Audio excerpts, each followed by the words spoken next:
Ladies and gentlemen, welcome to the Walk Show podcast, where we talk about the walk of life. This is your host, Walker Neer. Thank you so much for tuning in.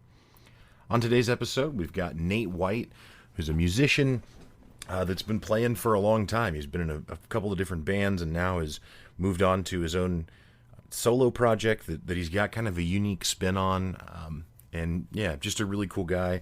He's friends with Corey Johnson, who is on another episode of the Walk Show called Mercenary Trumpet Player. And yeah, I kind of came into contact with Nate through Corey. And yeah, I was really excited to have him on, and I think you're really going to enjoy the show. Before we get to it, I do want to mention my other podcast, Pick Up Your Sticks, which is co-hosted by me and Brett Lindley. Pick Up Your Sticks is a podcast about why gaming matters. So we talk about video games, but we try not to talk just about news and reviews, and instead we explore kind of our emotional connections to gaming and how it's shaped us and, recent things we've been playing. So there are some current events in there, if you will, but it kind of goes all over the place. So if you enjoy the long-form conversations of the Walk Show and you like video games, then Pick Up Your Sticks is right there for you. It's available on Apple, Spotify, anywhere you find the Walk Show, or anywhere you listen to podcasts, you will find both of my shows. Before we go on with today's show, I also want to thank Misha Zarins, who provides the music for the Walk Show. Now, on today's show, we've kind of got a mix of both some of Misha's music, and then Nate White was also kind enough to lend us some of his music as well. So you'll hear a variety today. Either way, like I said, really excited to get on with this interview. Stick around at the end of the episode. I will be featuring one of the tracks off of Nate White's new album. There's vocals in it, so it's kind of harder to put it under the conversation like I do normally throughout the episode. So we're going to have it there at the end for you. But yeah, enjoy the show.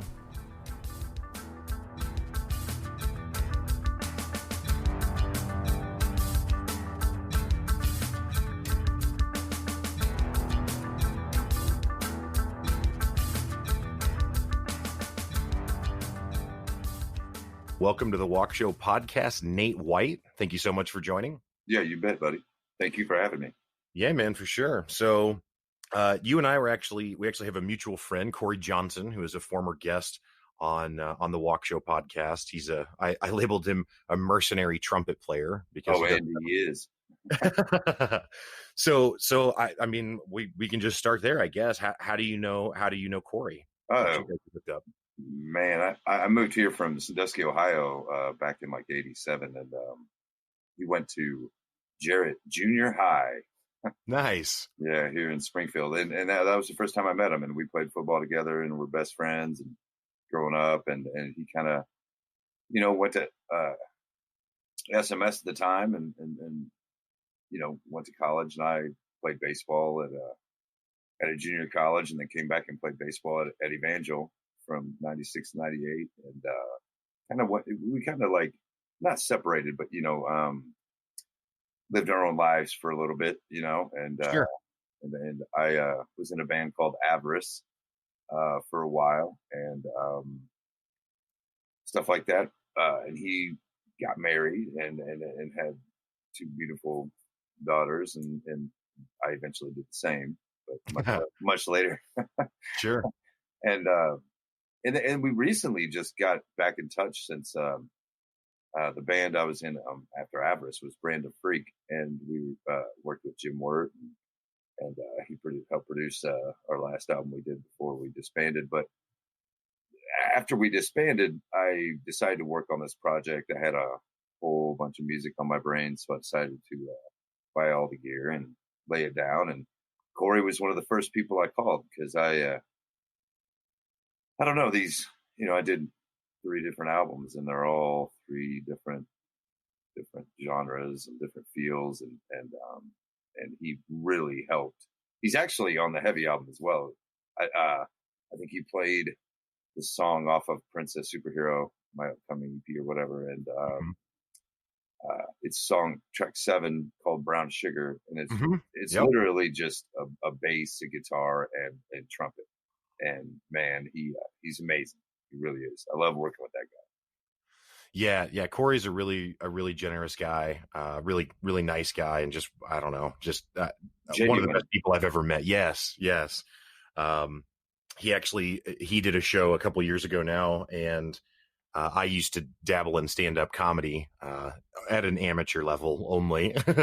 um, but I'd talked to Corey about it at one point. We worked together at the day job, and anyway, and he actually invited me to come and MC for his band for a show that they were playing one night, and so I showed up and got to do a little bit of comedy and introduce the band and everything, and just a really really cool guy and a really fun time. So whenever you had reached out to me, I was like, well, anyone that's cool with Corey's cool with me, because I mean, if that dude vouches for someone, it's got to be it's got to Right. be all good, you know. Oh yeah, for sure. He's that kind of guy. He is. Yeah. So the reason that we're really talking today, for to some extent, is to introduce you to the listeners and everything. But you've got a new album that's getting ready to come out here in the short term, Correct.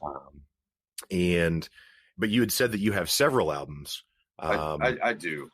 I do. Yeah. It's but the other two are kind of secretly put in my back pocket for a minute. You know, we're really concentrating on the Princess Superhero. See what happens with it. I've got so much music, man.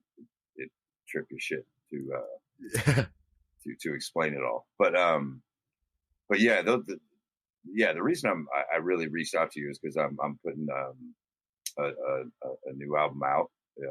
Plan on releasing it probably in June or July. I really wanted it to be this spring, but there were some setbacks and whatnot. But I'm going to release it on. A lot of you might know DJP. Mm-hmm. Danny, man, I love that guy. And he had listened to a couple of the tracks I put out, and we got together, and so I'm going to release it on his label called Hoodstrong Entertainment. Cool. And it should be out. Actually, the lacquer plates were made this last weekend, so they're getting shipped to Nashville and get some test presses back. Hopefully, it won't take an awful long time to get the real deal in the hands, you know. Sure. So yeah, well, and I know that you had talked about, and I don't know, if the details on this are finalized or whatever, but are you looking at doing like a launch party kind of event for the album as well when it comes out? I was thinking brunch. Okay. But no. But yes, no, I plan on having a vinyl release, show, and have all of my closest friends that are come and play. The deal with that album and all of the music that I do, like I said, I was in Avarice for 8 years, I think, from 96 to 2004. And then I was in Brand Freak for a long time. And I was, like I said, we worked with Jim Wirt, who's an amazing producer. He produced Incubus, Fiona Apple.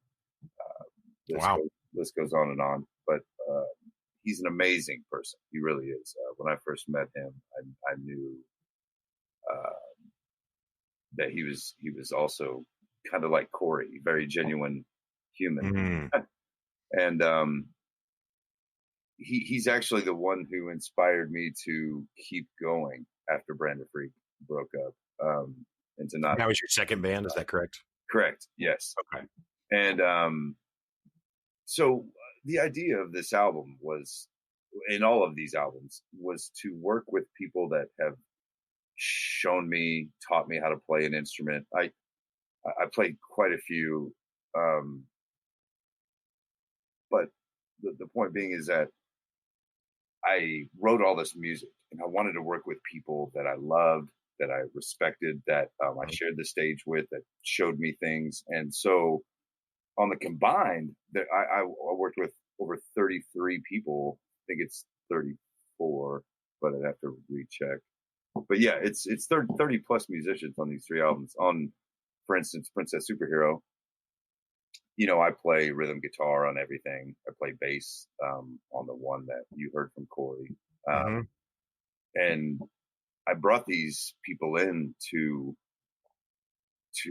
put their 2 cents in, into what I wrote already and structured and everything. And it's amazing to me to work with, to do that instead of a band where you have like 4 big heads and everybody's wants their head to be heard. Does that make sense? Too many cooks in the kitchen kind of thing. Correct. Yeah, it's a one ass kitchen. I got a big ass. So, you know what I Yeah. mean? So, but anyway, what I learned about working with all these people is when you don't, when you're in a band, you're like, oh, we're going to write an album. We're going to write 12 songs. We're going to go on tour. We're going to do this.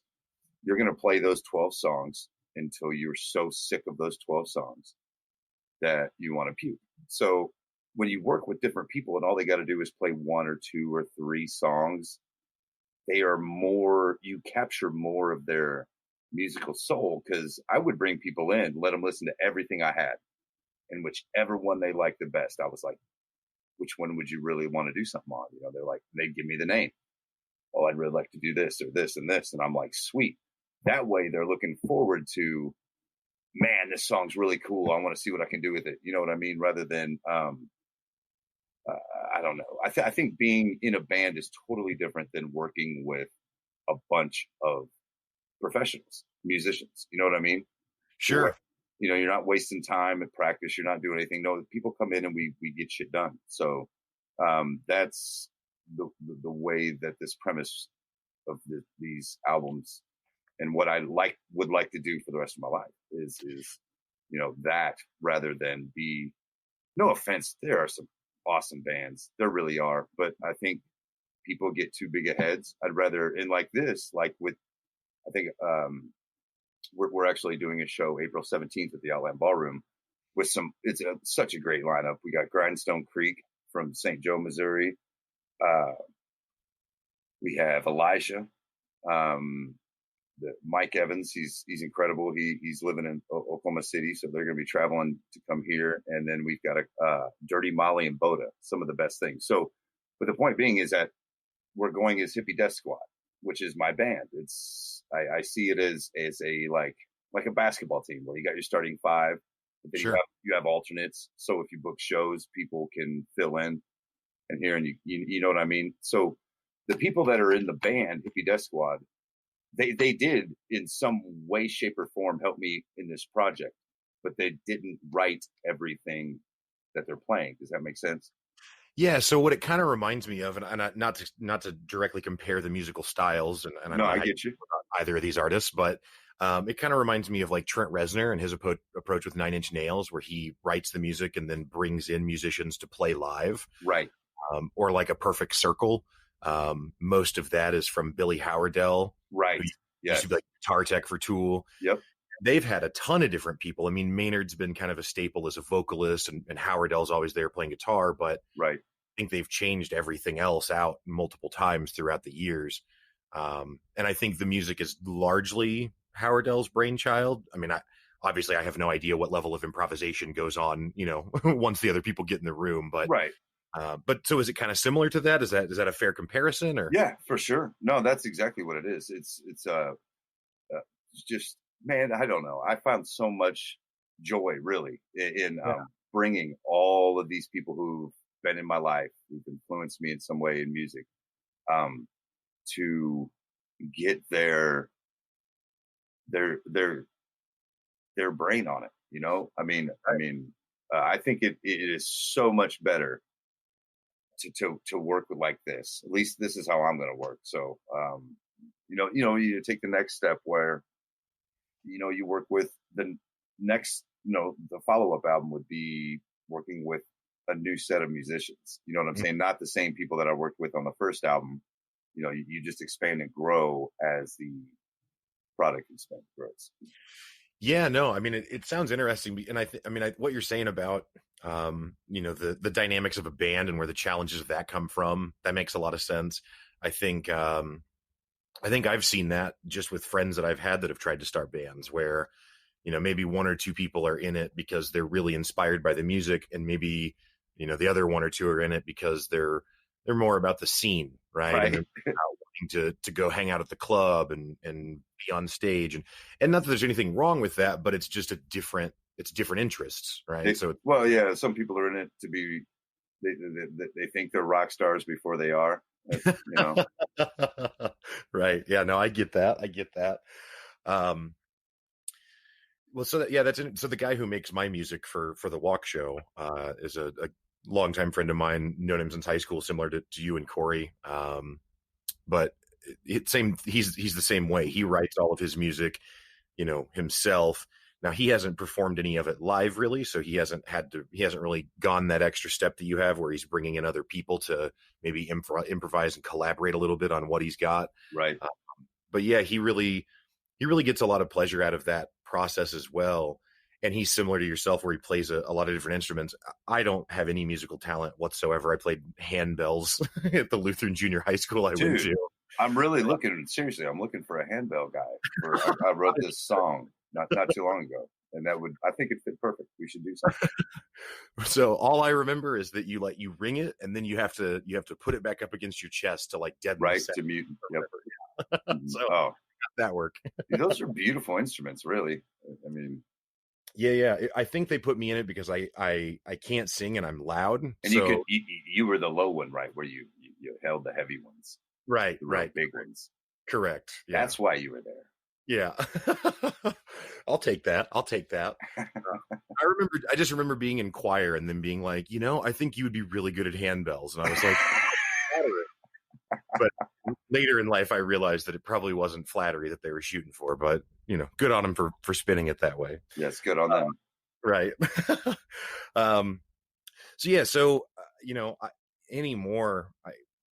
Growing up, music was so much more put into buckets. I remember in high school, which I graduated in 2002, just for context, but I didn't know how to find music if it wasn't on the radio or on MTV or, I didn't know. I would show up at a music shop and sometimes just buy a CD based on the album artwork because I didn't know what else to go off of, Yep.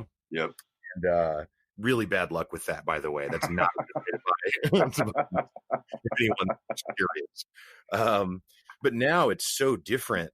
And there's so many ways to discover music, and there's so many ways for music to get out there. But it's also genres, I think, are so much more. On the one hand, you could say there's more, but there's almost just so much more blending now.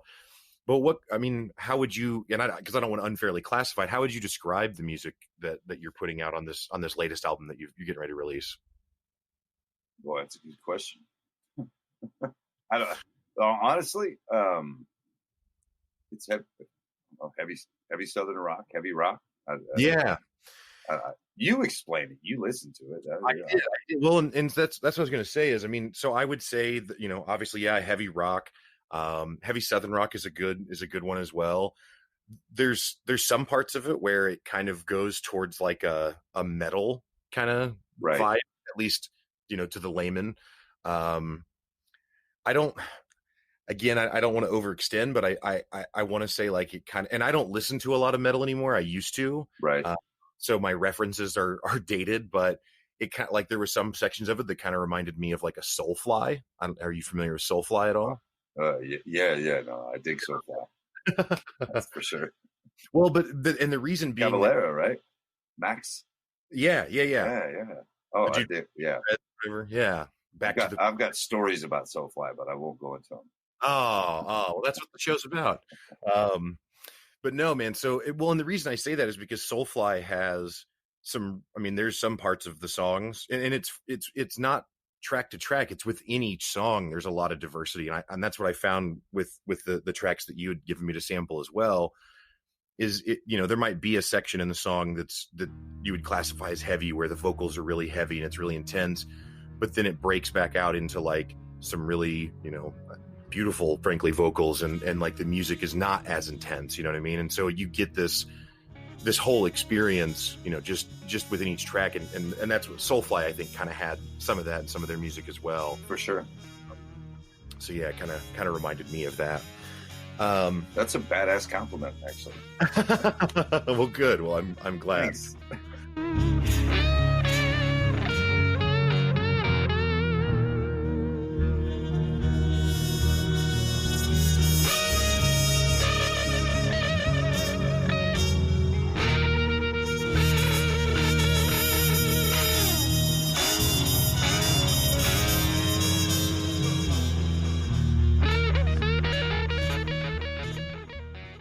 So, all that being said, to kind of introduce the audience to you a little more, what kind of music did you grow up listening to? What kind of music Dude, did you here, were you on as a kid? here's the funny thing. Yeah, if I tell you the truth, nobody's gonna believe me. But Mhm. okay, so I grew up in a very Christian home. Okay. I didn't smoke a cigarette till I was 18. I didn't touch a drink till my senior prom, which you know uh, that it is what it is. I just wasn't allowed in our house. It was, dude. I tell you what, man. We used to go to these Wednesday. We went to church all the time. So on Wednesdays we'd go, and they had this 4 week um, video watching, and it was called Hell's Bells, and it was all about demonic backmasking and all this stuff with the secular music and blah blah blah blah blah blah blah. So it was really enforced in our house not to have secular music. So I didn't listen to shit. Sorry, No, excuse. I think it's totally allowed. But I didn't listen to shit until I bought. I think my first album was Faith No More. Um, I'll give you like the first five. I went on an album shopping spree when I was like a freshman in high school because my mom and dad got a divorce, so that's why I moved here. My mom and brother actually went to Evangel, and Okay. What's funny is I swore I'd never go to Evangel, and I ended up playing baseball there, which is Right. That's a little different, though. I mean, yeah. opportunity to play a sport at a college level is pretty cool. But well, I paid a lot of money to play that sport. Gotcha.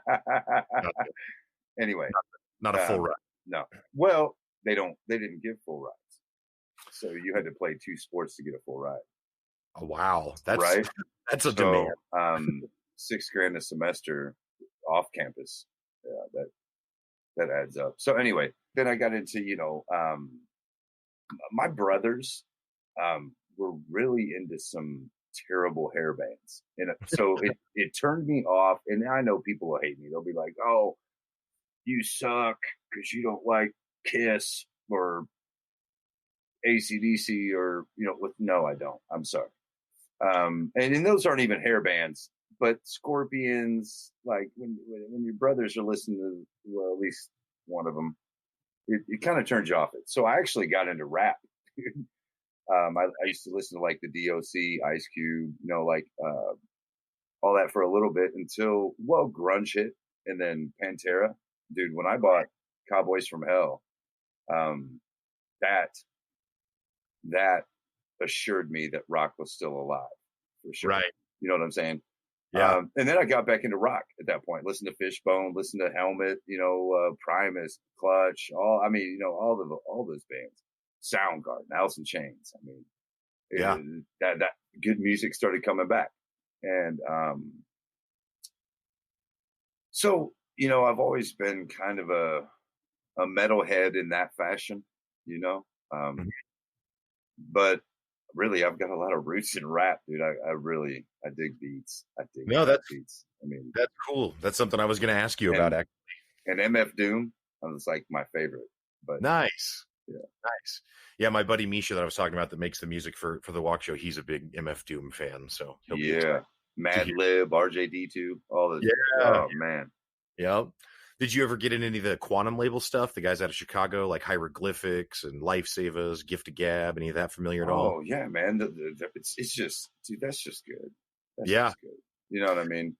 It is. And it's crazy because so I when I was a kid, I listened to to country for the first 10 years of my life or something, because that's what my dad listened to, so that's what I was exposed to. Right. And then my childhood best friend, who's still my best friend to this day, he got into Bone Thugs and Harmony, so he introduced me to that. They're from Cleveland. Right. Oh yeah, you're from Ohio yourself. Yeah. Yeah. So I switched from Garth Brooks to Bone Thugs, which is kind of a hard left turn. And really never looked back. Never really got back into country. Dude, and I have to tell you something. Yeah. No, I'm with you. Dude, first off, I had one girlfriend that bought me a Shenandoah CD for my birthday. for my birthday. It was probably the worst birthday gift I got, but I listened to that whole thing through, and thank God that I'm not country, period. Like, not one little flake of my dandruff could touch country for sure. I did an interview on The Fighter's Voice with Don McGuire, and he does a music podcast about once a month. And I was on a podcast with Sloan Bone from Bone Thugs and Harmony. Wow. So the first hour, it was Sloan Bone talking about how he got shot 9 times, just, the gangster life. And then they go to me, and I'm like, well, I really love my mom, and music's great. I started on saxophone. It was so funny how, like, the contrast of interviews within the 2-hour period. Yeah. It's pretty awesome. Yeah, that's funny. That's great. So yeah, that's interesting that you're. So do you still find yourself listening to rap music and hip hop to this day? Every day, dude. Today I listen to because, like I said, I'm a trade show company. So today we drove 2 hours to Pittsburgh, Kansas, and set up their show, and drove 2 hours back, and that 4 hours was on Mad Lib Radio, Pandora, all day. Yeah, no, I listen to that actually more than,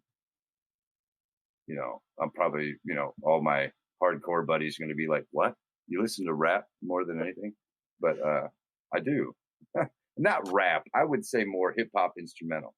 That's like my daily, Yeah. Well, there's definitely a divide, and maybe divide's not the right word, but there's definitely a variety of hip hop that I think a lot of people kind of overlook. The pop stuff is what gets all of the, popularity, of course, and is what everyone's familiar with. And I'll be honest, like, I actually listen, frankly, to a lot of the more pop rap stuff now, because for me, music is very much, it's very much like tied to like a mood for me. Right. So like, if I want to be kind of like pumped up or like party-ish, I like listening to pop rap stuff. In fact, if I need to get pumped up to mow the yard, I might throw some pop rap on to my headphones, right? Because I can mow the yard and listen to Migos, and I don't have to think about what Migos is saying because they're not saying anything. And the fact that it's repetitive doesn't grind as much because I'm mowing the yard. Right, exactly. Well, right. So, and so I think there's a place for that. But then there's this whole other, side to hip hop, which is like stuff like The Roots or Jurassic 5, stuff like that. That's a totally different take on that genre. Handsome Boy Modeling School. Oh my God. No one knows what that is. Well, I know. It's so cool. It is. That's some of my favorite stuff, man, right there. And like the skits that they have on that are hilarious. Like, right. Like Jay-Z come on and make fun of himself, and just crazy stuff. But yeah, anyone that hasn't checked out Handsome Boy Modeling School, you absolutely should. Yes. Affirmative. It's great. So I do have a question about an artist that I've only recently kind of discovered. Well, I'll back that up. So, I feel like rap and electronic music have really taken over in the mainstream. And I feel like, at least on the pop side, stuff that I hear in country, which again, if I ever come across country, it's pop country. And same thing generally with a lot of rock music. So I say that just to say that I get that there's a lot of artists out there that are doing stuff that I probably just don't know about. So I don't mean to paint them all with a broad brush. Right. But I do feel like, again, at least in the pop space for them, the sound has been generic in country for a really long time. And I feel like in rock, at least on the pop side, it kind of has too, whereas hip hop and electronic music continue to evolve and change and whatever. What do you think about that? Do you find that to be true as well, or do you feel like it is more diverse still in the other genres? No.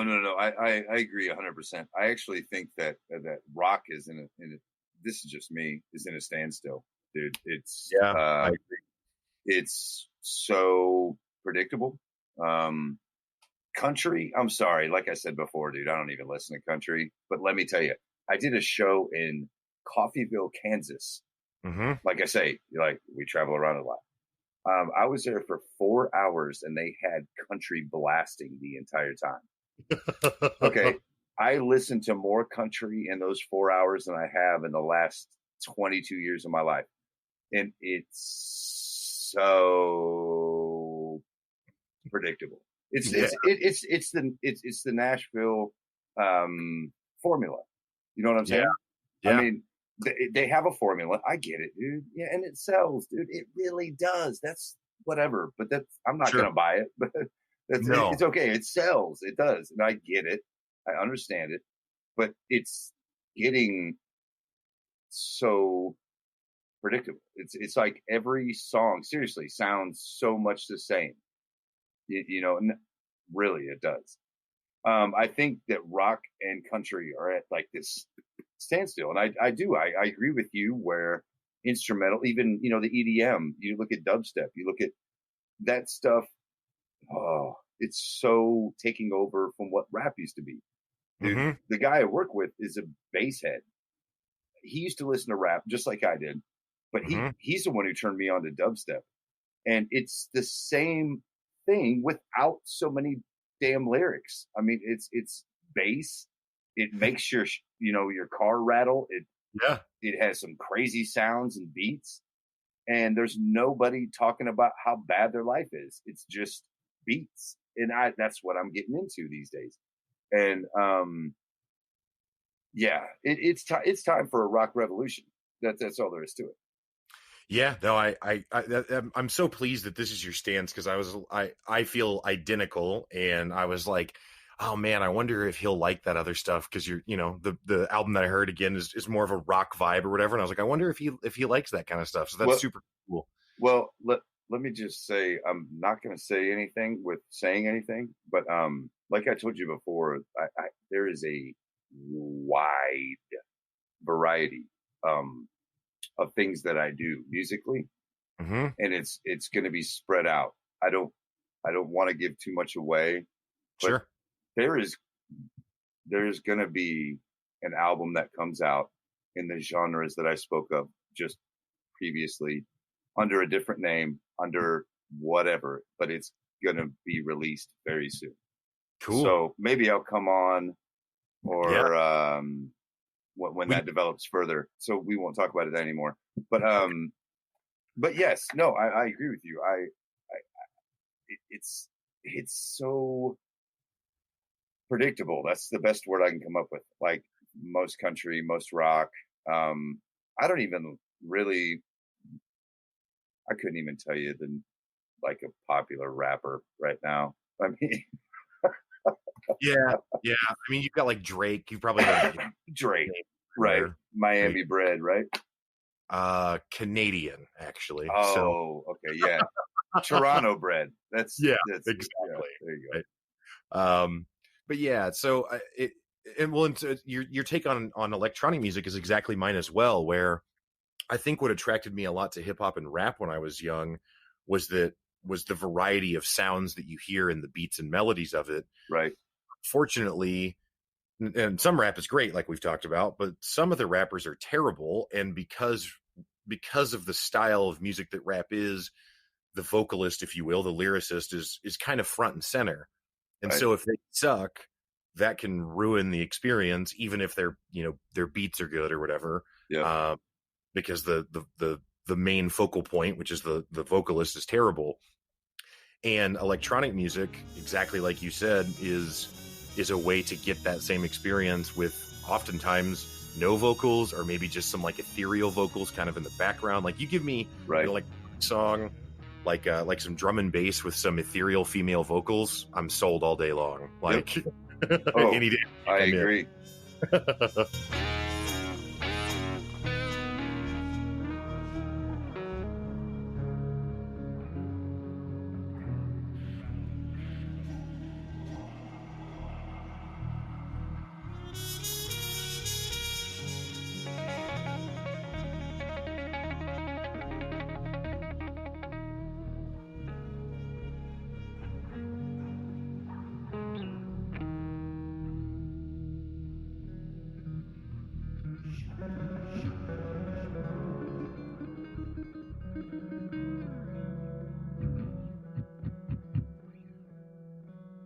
where I started to go with this earlier was someone that I heard recently, though, that actually I guess has been classified as country in the past, and their most recent album is more of a rock album, but is Sturgill Simpson. Have you Oh heard? yeah, dude. I've heard good things, dude, for sure. That guy is affirmative.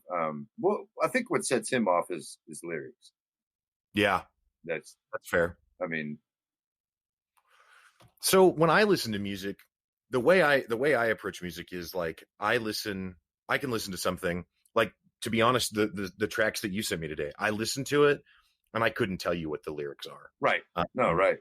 I just hear it and it's just like I just either enjoy listening to it or I don't. Right. If I enjoy listening to it, then maybe I eventually get to a point where I start hearing lyrics or maybe even looking them up to make sure I'm, hearing correctly or whatever.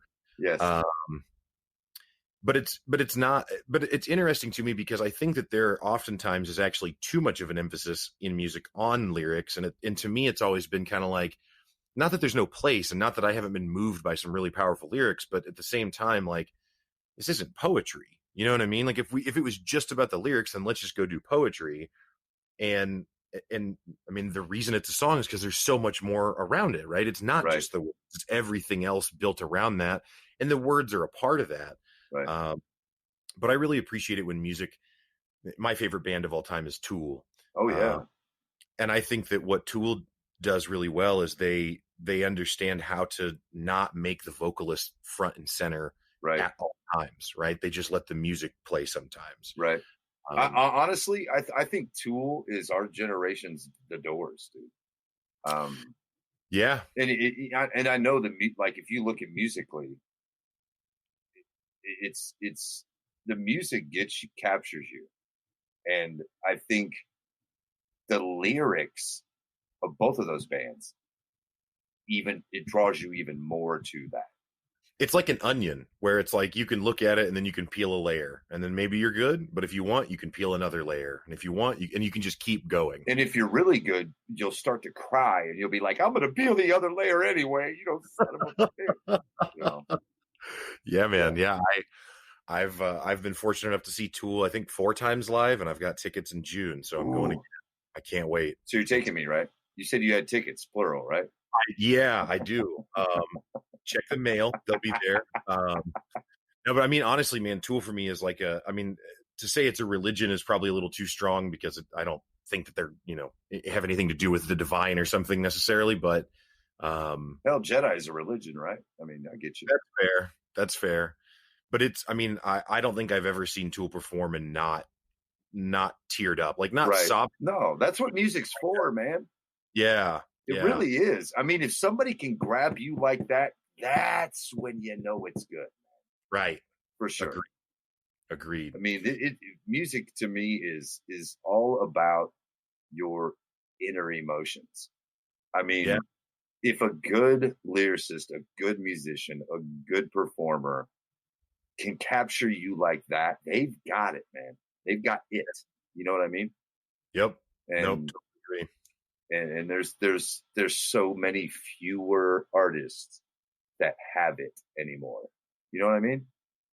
Yeah. Well, so another thing I was going to ask you about, and I'm pretty sure I know the answer, but I, of course, will let you speak for yourself. I've read some articles here in the last couple of years about, the business model in music is obviously largely changed to streaming now. Right. And the way that artists are paid through streaming is total plays. So what that's incentivizing is probably some people that you are not familiar with based on what you've said, but there's this whole genre of rap, this whole subgenre now called SoundCloud rappers. Yeah. People like Lil Pump is probably the most famous one or one of the most famous ones. But these guys make songs that are 2 minutes long because if it's 2 minutes long and someone puts it on loop, well, now it can play more times through, and that's how they right? Those sneaky bastards. Yeah, well, so it's driving the way that the music is even being constructed to begin with is driven by the business model that that supports it ultimately. Well, can I punch in just for a second?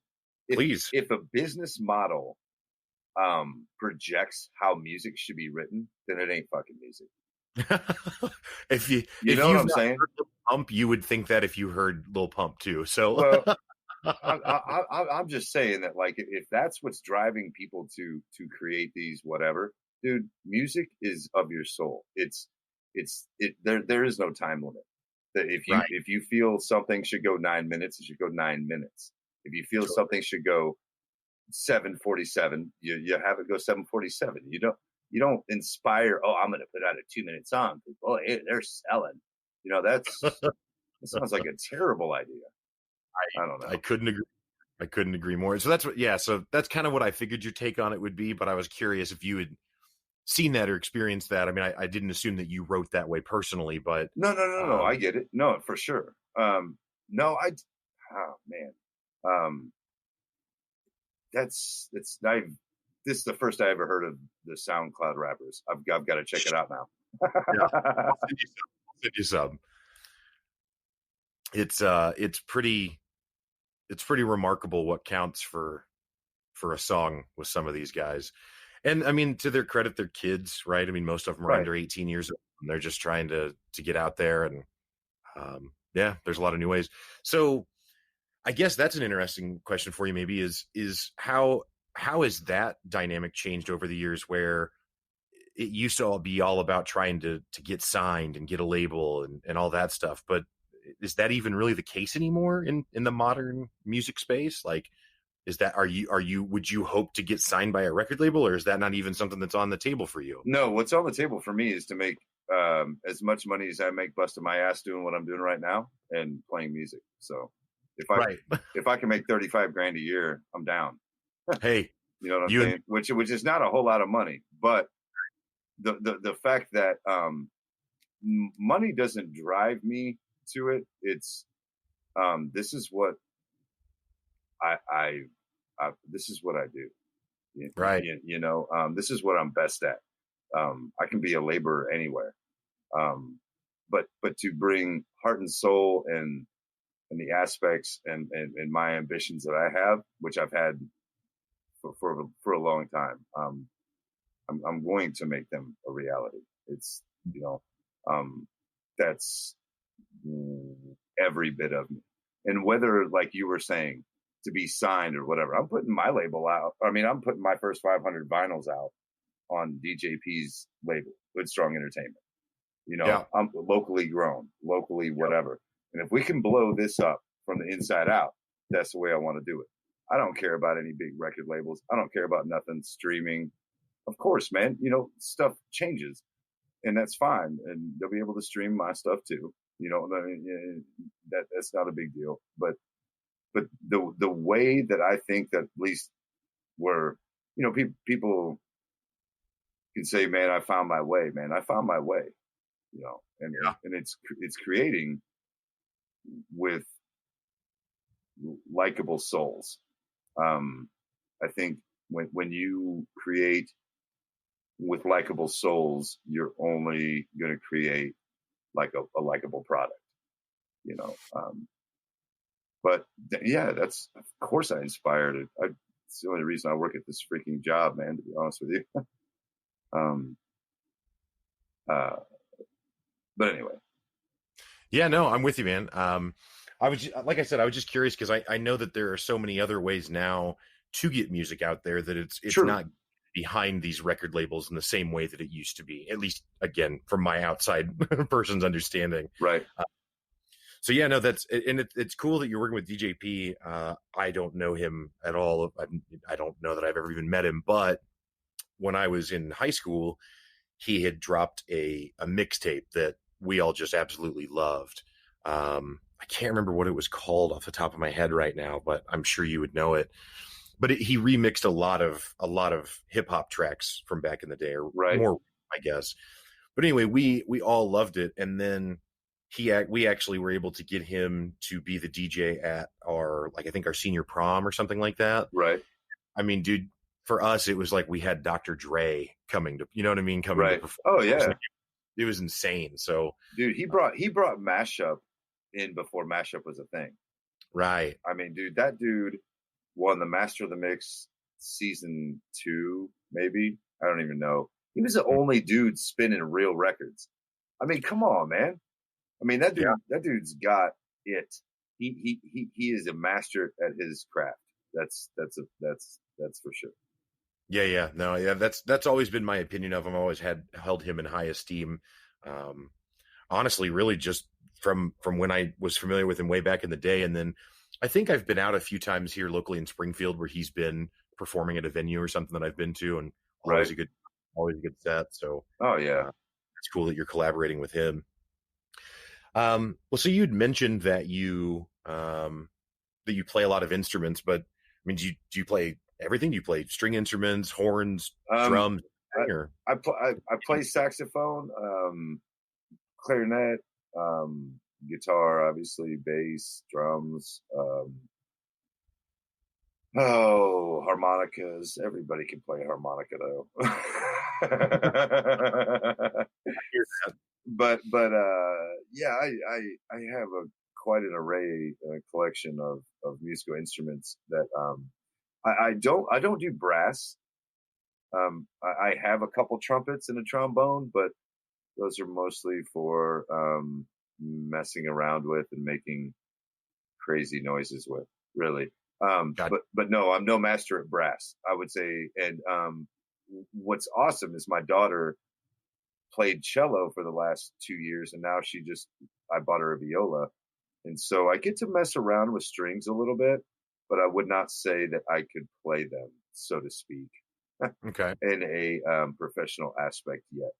So, but I'm learning, which sure. takes time. But So do you have, and again, I ask this as someone who's not a musician themselves, but is there an instrument that you feel like is your favorite, or you feel like you can express yourself the cleanest through, or anything like that, or is it just kind of whatever fits your mood on any given day? I think that's it. Whatever, really, honestly. I love the saxophone. Saxophone's a beautiful instrument. I mean, I played with Corey in the Mystery Hour jazz band the very first time we ever did it. I had to work the last time they did it, so I missed it. But that is just some fun stuff. It brings back the core of how I started. It was like, I think we had like one rehearsal before we went on the Mystery Hour, and it was great. We played it awesome. Because they're all professional musicians. You know what I'm saying?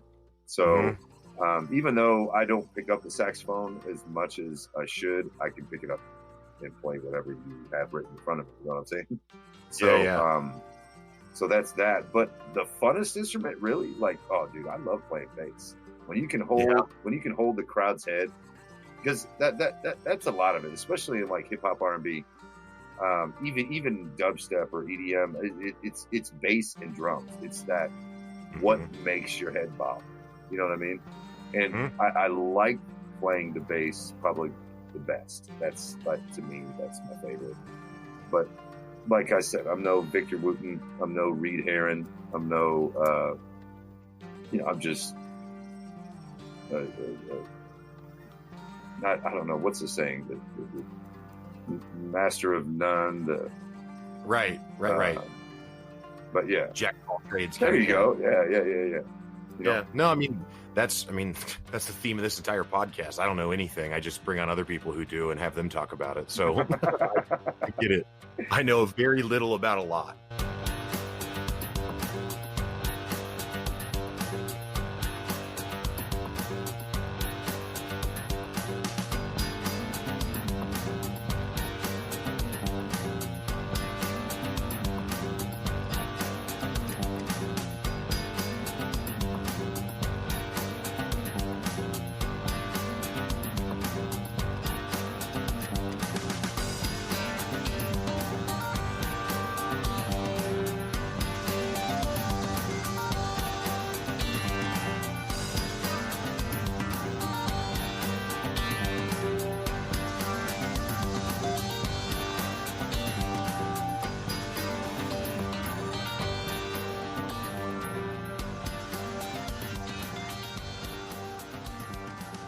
So yeah, I mean, it sounds like the inspiration that you have for this is that it's obviously your passion. It's kind of what you're getting up in the morning for, and then it sounds like these collaborative experiences are really kind of driving you forward at this point and finding new ways to integrate new people to work with, that Correct. sort of stuff. Yes, for sure. Like uh, ever since I worked with Jim Wirt, um, and then Brand of Freak disbanded. I told Jim, I said, dude, if you don't think I've got what it takes, then I'd rather you tell me now, and I'll totally, because I respect his opinion, Mm-hmm. and I'll totally find something else to be passionate about. And he said, no, Nate, man, don't ever give up. You've got it. So that inspired me to keep going. And about working with other people, that's, to me, that's where I found the most fun, and that's what life's, to me, should be about. Is Mm-hmm. we're on this rock one time, and this leather skin once, and we should do what we're passionate, what makes you feel human, you know. And so that's why I'm doing what I'm doing. And we were so close. And I know, there's tons of bands will tell you stories that we were so close. We really were.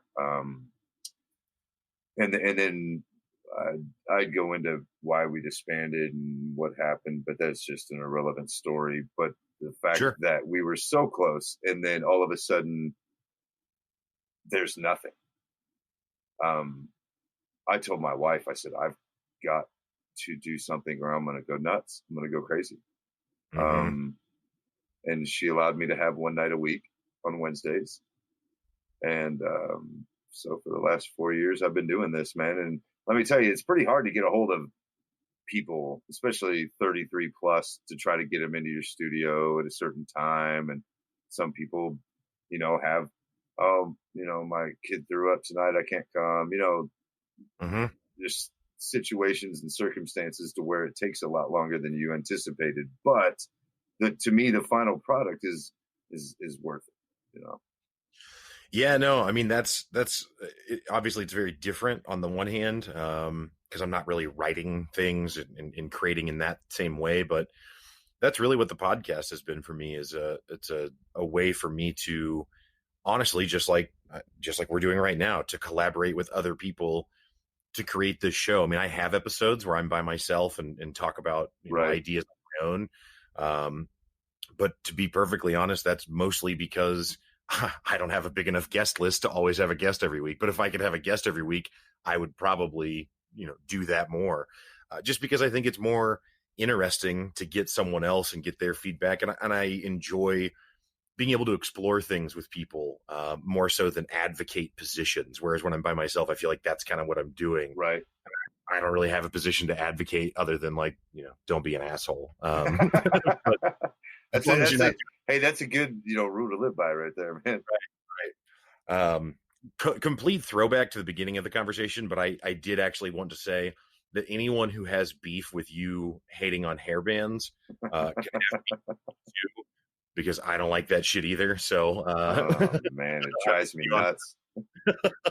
It's seriously, it's almost, to me, it's like there's country and then there's hair bands, and that's when I work my way up the music pyramid. I start with country, then hair bands, and then the rest from there. Honestly, I might differ from you there, because I might have to say that, because there are some country songs that I can be like, okay, like older ones. Okay, I agree with you. Yes. And on a hair band, I don't know of one where I'm like, yeah, I would like to listen to this again. No, no, I agree. Shut it off now, please. 100% behind you on that. So how often, I know you said you got a show coming up in April. How often are you playing live these days? Well, we had we played at the E57, which a buddy of mine, Mike Irby, got married, and instead of having a honeymoon, they had a big festival out at Jack Mountain Amphitheater. It's out between Ford, Lynn, and Seymour. It's really a kick-ass place, to be honest. We went out there and we started, got 2 songs in, and it poured. So they called the rest of the night, and that was the last time. Honestly, when Elijah, my good friends, they play a lot. They invite me to come up, and and we'll do one of my songs that Mike helped me write on my other album, and then I'll perform a song of theirs called Death and Machines with them. And so I've gotten on stage a few times there, but this will be the first time in probably 4 years that I've played a full complete set, which I'm super stoked about because I've literally been a hermit trying to get this product as good as I can get it, you know. Right, right. So, but from here on out, I'll be coming to your town. Yeah, nice. Well, nice. You're from Springfield, so I'll at least be here on the 17th. To the listeners, he'll be in your town. Correct. And you've got to come to that show, by the way. Yeah, are you on the 417? Yeah, Friday night. So I think I can probably swing it. I've been thinking about it since you told me about it, because I in my day job have to be on call over that weekend. So I think I can probably come out, but I probably can't party like I would like to. No, I agree. Wake up early. I can't party like I used to either. I can still get into it sometimes. I definitely need a day of recovery. Right? Oh yeah, man. Not if I'm on call. But yeah, man, no, I think it sounds like a good time. And I really enjoy, local music acts. I had another guy on the show, Tavish Lawson, who's another performer here locally. He actually teaches at Springfield Music, and nice. And then I think he performs more solo, more kind of a singer-songwriter style. Right. But yeah, super talented guy and really interesting. He was on the show talking about like how he and some of his students talk about seeing like they hear a sound and then they associate that sound with a color, and like talking about like talking to his students about like, yeah, like, do you hear that? What do you see when you play that? And they're like, oh, I see blue. And he's like, yes, that's what I see. And that just kind of blew my mind. Like I'd never even considered relating an audio sound like that to something like a color. You know what I mean? Yeah, that's not a specific image. Yeah. I don't know. I can see where he's coming from. If you're in the right atmosphere and you're listening and want to know what color you think of, I could see how you could relate. I think a lot of things too, like people may think I'm crazy, but if you write a song in the fall or compared to a song that you write in the spring, how different they feel. Really? Yeah, I've noticed little quirks like that as well.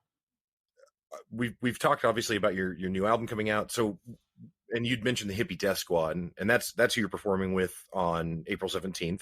Correct? Correct. Yep. And so is that also the band or group name? I mean, I know it's not a band in the traditional sense, but is that the group name that the new album is coming out under as well? No, it's Nate White Music presents Princess Superhero. But Hippie Death Squad's kind of my band. So if you want to come hear my stuff, you got to come see Hippie Death Squad. So yeah, for sure. And how many tracks are going to be on the new album that you've got? Well, the vinyl will have 12. The digital release has 14. Wow, that's awesome. Yeah, I cut a couple off, because time and being on a vinyl, you only have so much per side or whatever. So,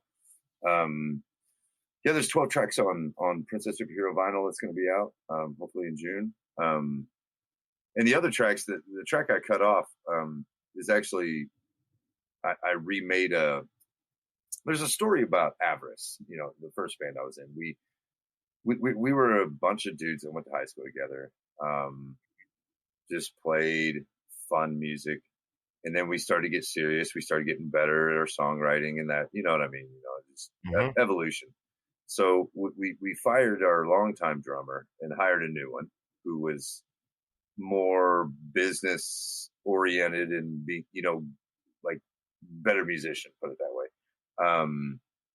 And we started writing new material, and we were working on our first full length album. And I know we were together for 8 years, and we had multiple like short demos and stuff like that, but this was the first one we were going to put out. And then our guitar player decided to get his degree and get married, and so we kind of called it quits. And we had like 11 songs that were never recorded. And so I, with the last Avarice drummer and our bass player Brian Craig, we redid one of the Avarice songs called Aftershave, which is kind of an homage to American Psycho. You ever seen that movie? Yeah, with Christian Bale. Yeah, it's a lot to do with the anal serial killer, kind of. So, but okay. No, literally, we watched that movie and then I wrote it the next day. I had like crazy dreams and then just wrote it. So, but anyway, yeah, that was the one song I left off, and then there's a little something crazy, but that's here nor there. But yeah, there's 12 tracks on the new vinyl coming out. Yeah.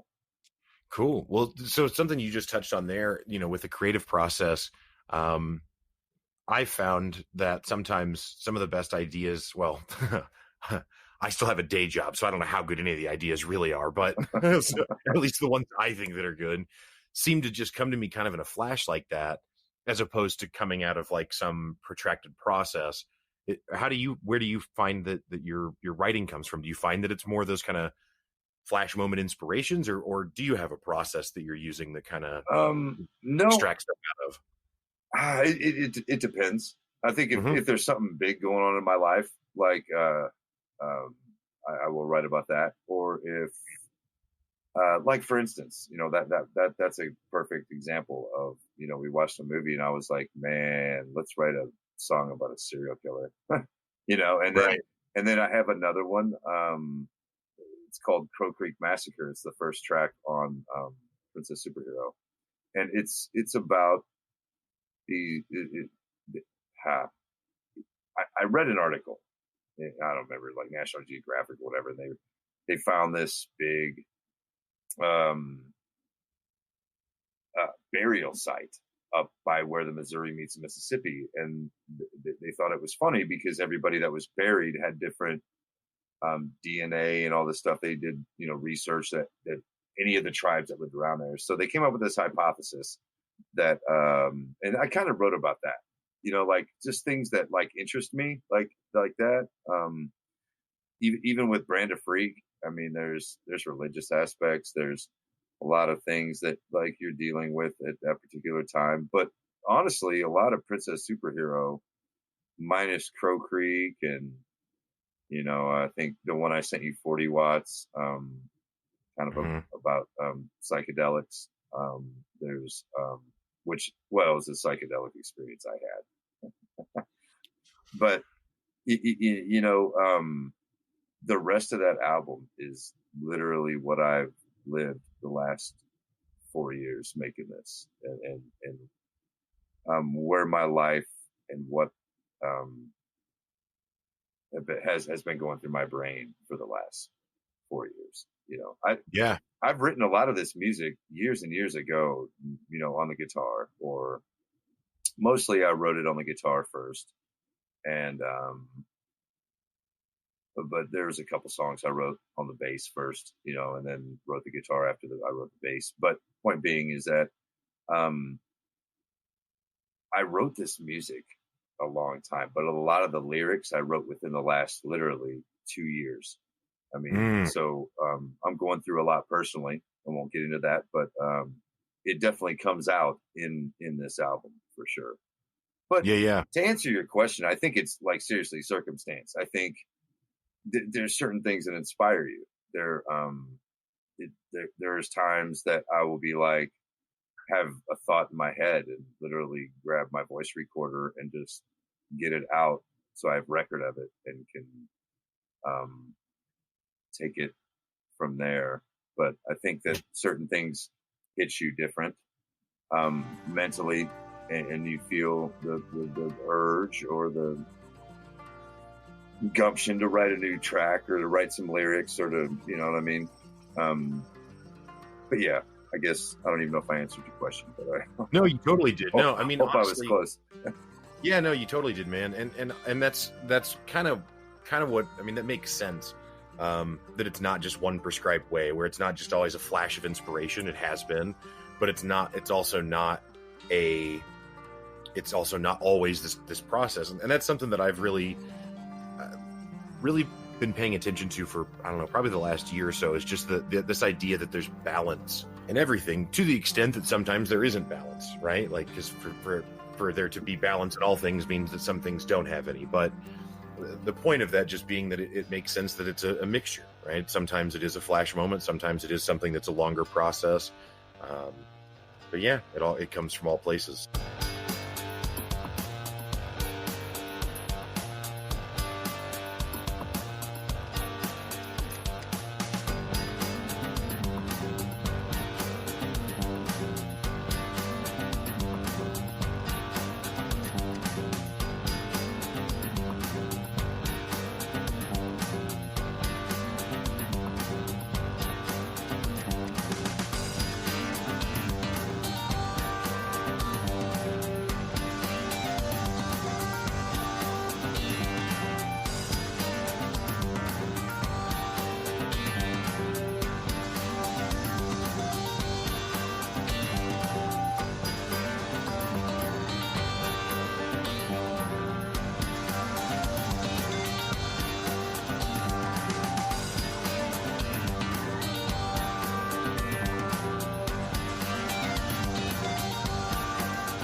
I mean, I think you're, definitely on the right track with being connected personally to your art. Seth Rogen, the comedian, director, film star, Jewish guy that is very popular. News radio is my favorite show ever. Not Joe Rogan. I thought you said Joe Rogan. God, I feel like an idiot. No, you're good. No, that's good. No, Seth Rogen is who I was talking about. The guy that did like Knocked Up and Pineapple Express and all those movies. Right. Seth Rogen. Yes. Yeah. Joe Rogan is a favorite of mine too, and News Radio is a good show. So you're not off base on that. I probably mumbled, but anyway. But Seth Rogen was talking about, because he wrote Knocked Up, and then what's the other one that they did? Superbad. Yes. And both of those came out pretty close together and were extremely popular. And I saw an interview with him one time where he was talking about how when they were making those movies, they were pretty skeptical that it would work because they wrote them when they were high school kids, and they're not even American, they're Canadian. Right. So it's like these stories about these Canadian high school kids and that weren't popular and weren't successful or something. So it's like, who would care? And what he actually found was that the more vulnerable he got in his art, the more people connected and responded to it. Oh yeah. And so it's the opposite of what might seem like, oh, well, people want to see this crafted thing. And it's like, not really. Right. Yeah. Not really. Because it's not what's real. So, so I think that's cool. You're able to put yourself into it that way. That's one of the things that that's like a daily life thing that I try to do. If it's not from your heart, if it's not truly from your soul and what you believe, it will never be good. Right. Like the more true and the more emotions and feelings that you capture in your music, that's what makes it good.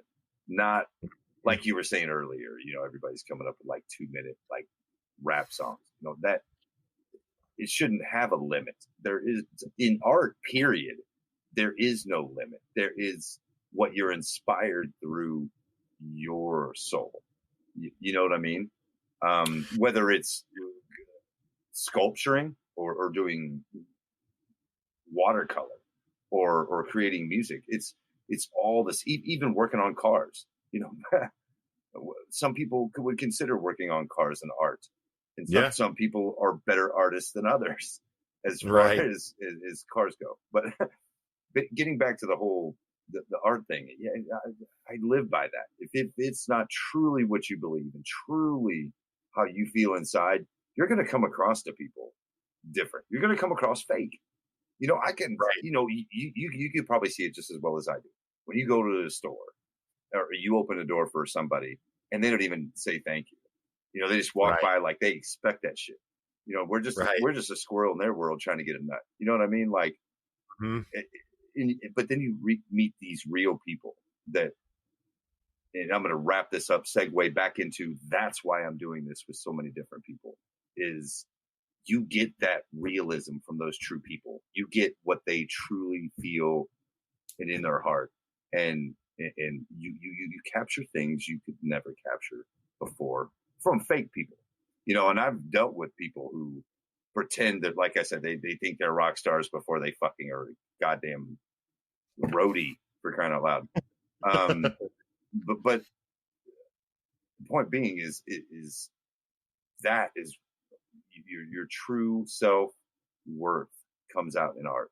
You know, Yeah, I mean, I think to maybe one way to position it is, what you're talking about is art, and then some people are making products, and it's sold in the same space as the art, but it's not, yeah, And sometimes those products, like a boy band or a Britney Spears or whoever, sells well, so it's not that there's not money to be made there, but correct. it's Yep. still not art just because it sold. Well, yeah, no, it is still art, but it's just I don't know, kind of like store bought muscle, you know, when you go do steroids. It's not something you worked really, really, really hard for, you know, Right. and you put out everything. You're pumping something in that's kind of artificial, you know, and then you look good. You got a six pack, you got some pecs. Great, super, good for you. But I'd rather be that Viking looking guy with the fat gut that can fucking bench press 500 pounds. You know what I'm saying? Right. Like, Right. or arm curl 55 pounds 25 times. Like I'd rather be that guy than be the guy who looks really pretty. And, you know, I don't know. And art's the same way. You can see it in the artistic quality, really. You can tell if something's fake. You can tell if something's truly from that person's soul, you know? Yeah, no, absolutely. I absolutely agree. I mean, that's what always has drawn me to Tool, honestly, is that Correct. I Yeah. feel like what they make is what they want, and obviously they want to sell it. I mean, obviously it's not like it's not like they're making it for themselves only. But at the same time, there is an element of that to it where they are actually just trying to make what they think is great, and if other people agree with that, awesome, and if they don't, well, at least they got to make what they wanted to. Yeah. There's a lot of Tool skeptics out there that don't like them. And well, they're not my friends. Dude, I mean, I'm not this way anymore because it was too much, but there was a period of time where if I was in my early 20s and I would ask people what their favorite band was, and if they said Nickelback, I was done, right? I was out. And if they said anything else, fine. But then I would be like, well, do you listen to Tool? And if they hadn't heard of it, then they could get a pass until they listened to it, which I would shove at their face. Right. And if they were like, nah, I don't really like Tool, you may as well have said that you like Nickelback then, because I'm back out. Right. Like, yeah. you just straight up like, I don't want to talk to you, which was ridiculous because people are entitled to like what they want to like. And it's insane to judge people on something like that. So I've stepped back from being that insufferable. But there was a period where I was snobby to that degree with it, where it was like, I mean, I remember one time a buddy of mine, I don't know if he even listens to my show. I hope he does, because he'll get kicked out. But he asked me what ringtone I had, and I was like, I don't have ringtones, dude. Like, Right. whatever's on the phone, like, I don't give a shit. Mine's And on he was mute like, and I get vibrate. So thank you. Exactly. Who are these people? right. And he was like, oh, I totally have Nickelback. And I was like, are you kidding me? And he was like, it's the most downloaded ringtone of 2008 or whatever year it was. And it's like, so what's interesting is that I actually, because of how absurd that was, I actually thought that he was kidding. And so I went home to my other buddies and I was like, dude, this guy I just met at work, like, he has the driest sense of humor ever. Like, he says the craziest shit with a perfectly straight face. Like, it's wild. Only to find out like a few weeks later that he actually just really meant all of that. But I had already decided to like him. You know what I mean? Because I thought he was this hilarious comic, and he's actually not. You but wrote I'd already let my guard down. you So wrote a skit just about that, right? I mean, like yeah, you have to in your stand up. You've got to come up with a bit from that guy right there. yeah. He's definitely worth some bits. I'll tell you that. Now he's a good buddy of mine.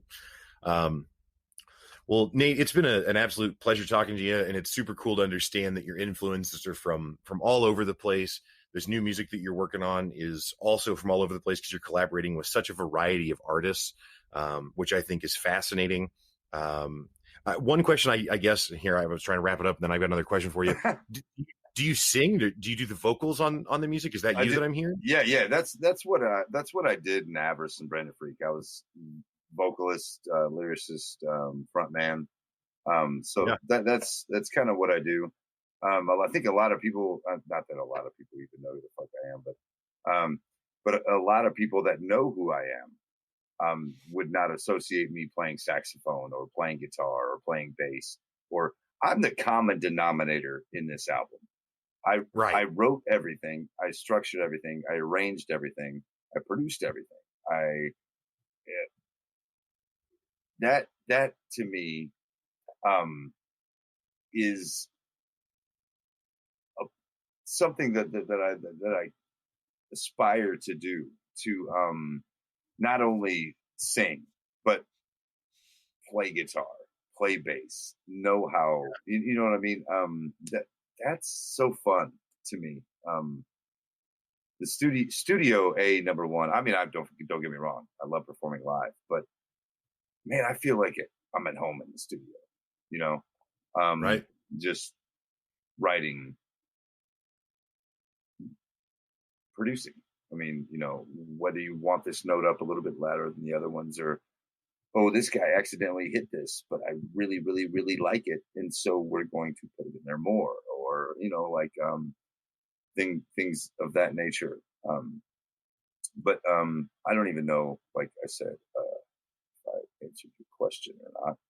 But, Oh no, you're good, man. We don't have a bullet list or anything, so you're fine. Right. I try not to think about what I'm talking about. Just talk. Yeah, no, it's good.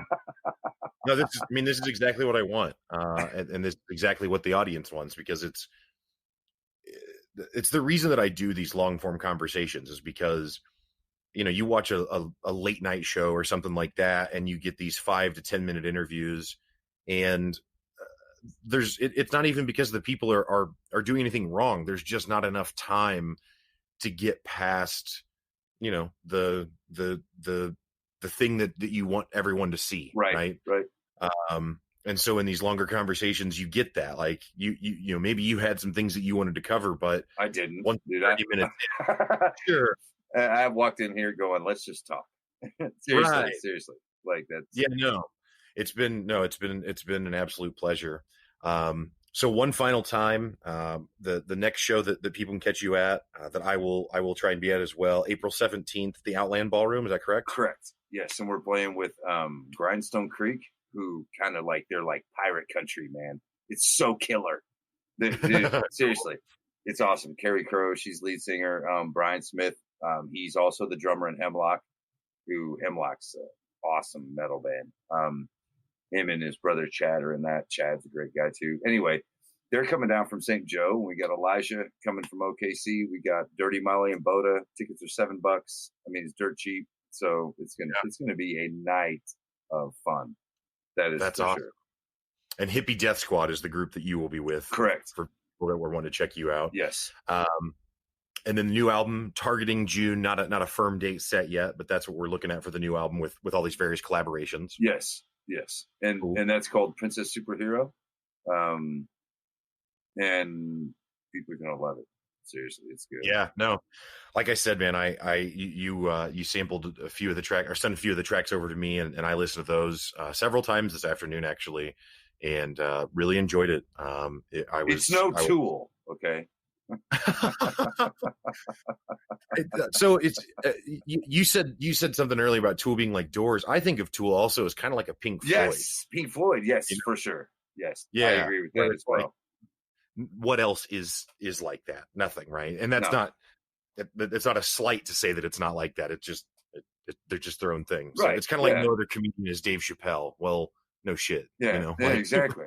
But I mean, if you went in order, it'd be the Doors, Pink Floyd, and Tool, right? sure, yeah. I don't know. That's fair. For me, it's definitely just Tool at number one, and then Right. Oh, I get it, and man. looking down from the mountaintop. But it's also an era thing. I didn't grow up with Pink Floyd or the Doors or anything like that. So I didn't either. My two oldest brothers, who actually had a pretty good taste in music, were from that era. You know what I mean? Like Zeppelin, Floyd, all of that, and the Guess Who, the Who, Jefferson Airplane, all of that. They listened to good music. It was just my brother, who I love to death, but he's a police officer. So I think I get why he listened to the Bangles and White Lion and the Big Hair Band, but yeah, I'm glad that he actually liked them, because it inspired me to listen to good music. So I mean, right. I got to look at the silver lining. You know what I mean? Right. Yeah, my parents were like my dad listened to some country, but a lot of like Tony Bennett and Frank Sinatra and that kind of stuff. And then my mom, she was actually a lot of Dave Matthews Band when I was growing up, but also really into Zeppelin and that sort of stuff. So had that around as well. Okay.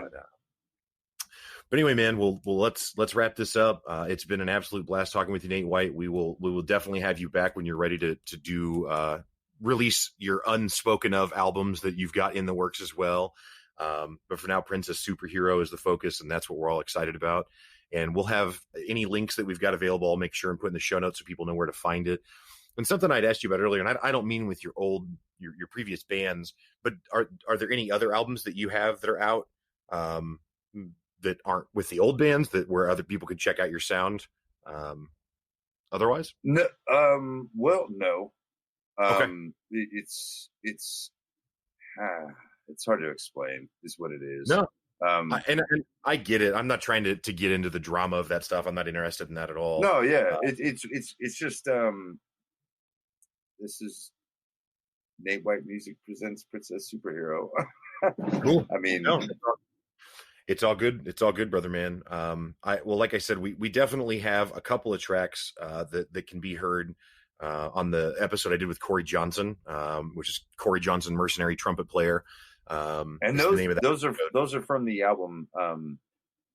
One of them was from Princess Superhero. It was track number 7, but the other one's from an album called Passenger. I'm just not sure when I'm going to release that, or if I am. So okay, just one of those deals. I mean, gotcha. It's all done, wrapped up, ready to go. It's just one of those things where I'm just trying to work on one thing at a time, Yep. Smart play. Too many irons in the fire can be a problem sometimes. Yeah. Well, that's cool, man. Well, again, Nate White, thank you so much for stopping by. And yeah, people check out his music. It's good stuff.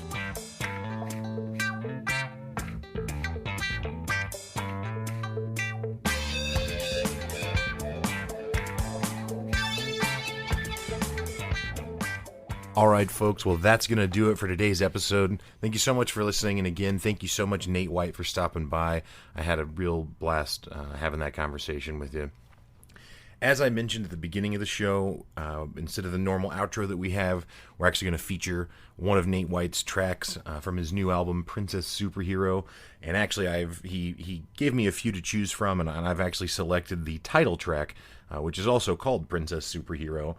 I enjoy it, and I think it does a good job of demonstrating what I was describing towards the beginning of the conversation, where there's just kind of a dynamic experience just within the track. So not only is there variety on Nate White's album, again, some of that music that you heard earlier in the episode that was with the trumpet, that's from this same album. So the album itself's got a lot of variety, and I think in this track you also get that variety.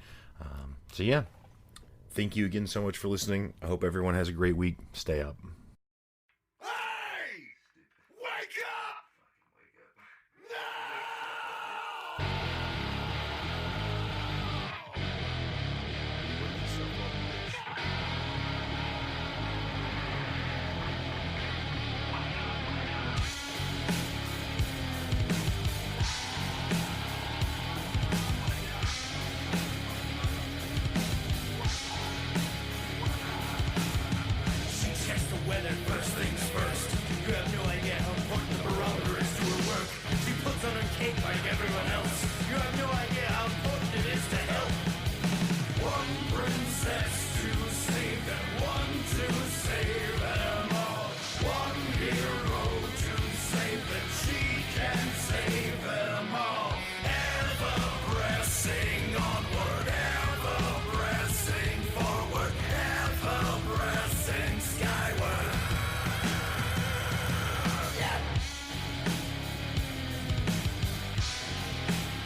monsters